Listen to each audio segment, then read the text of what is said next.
পুলিশকে ফোন দেবো। প্লিজ আমাকে ক্ষমা করে দাও, প্লিজ প্লিজ আমাকে ক্ষমা করে দাও, প্লিজ কেটা আম পড়েছে? ওরে ফারুককে ধরে নিয়ে আসেন, ওয়ে জিরাচ্ছে, আমি জিরাই নাই, প্লিজ। ওই আমটা তুল আমটা তুল কোনটা আম? হ্যাঁ এই যে এই জাম, আরে এই যে এই জাম, এই জাম ওরা জিরে দিছে, আপনি জিরে নেই, প্লিজ। তো একটু দূরে টাড়া কি ওখানে টাড়া। এখন কি করছিস কয়া?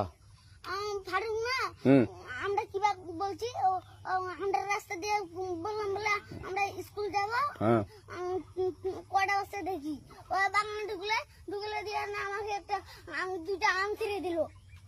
এটা আম ছিঁড়ে দিল? ওই যে ফারুক এলো না, ফারুক কোথাকার রে? ওই যে ওঠি ঘর, কোন টাকার ফারুক? ওই এনে দিলিস না।